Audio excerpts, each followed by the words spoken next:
ஊருக்கு என்ன வந்த இடத்துல எதுக்குங்க தேவையில்லாம அழுதுக்கு சார் கேப் விட்டுறாதீங்க, ஆள் உள்ள பூந்துரும், அப்புறம் பிரியாணி கிடைக்காது. கிடைக்க நல்லதுதானடா, நல்லா இல்லங்கறாங்க, அப்புறம் இந்த பிரியாணிக்கு நிக்க வைக்கிறாங்க. யாரோ சொல்றது நீங்க எது கேக்குறீங்க? நம்ம சாப்பிட்டு பார்த்து நல்லா இல்லைன்னு சொல்லிக்கிறோம். நம்ம சாப்பிட்டு நல்லா இல்ல சொல்லுவாங்க, நகர மாட்டாங்க. நான் அண்டா வந்துச்சு, டேய் போயா முன்னாடி போயா, நீ போங்க சார், போங்க சார், போங்க. நல்லா இருக்கா? நல்லா இல்லாதான் சொல்றானே, வந்திருக்கா போலயே.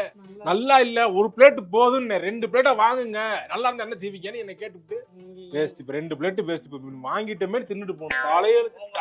தலையில அடிச்சுக்கிட்டு தலையில தண்ணி குடிச்சாலும் இந்த மாதிரி ஒரு பிரியாணி உங்களுக்கு கிடைக்கவே கிடைக்காது. சென்னையோட பெஸ்ட் பிரியாணி வேணும்னா 150 ரூபாய்க்கு நம்ம அண்ணா கடையில விக்கிறாங்க. இந்த கடையில 2 கப்பல்ஸ் இங்க பாருங்க, நம்ம ஹாய் சொல்றாங்க. அவங்க சொன்னா ஹாய் சொல்றாங்க. ரொம்ப எனக்கு பிரியாணி தருவீங்களா? தரமாட்டேங்கிறாரு. அந்த அளவுக்கு இந்த பிரியாணி சூப்பரா இருக்கு, செம்ம பிரியாணி. வாங்காதீங்கன்னா ஹாய் சொல்றேன்ட்டு போறேன், தரமாட்டேன், தர மட்டமா இருக்காது. ஏண்டா வீடியோ போடுறேன், இதை பார்த்து 10 பேர் வருவாங்க, அவன் இங்க போடுற தம்பி.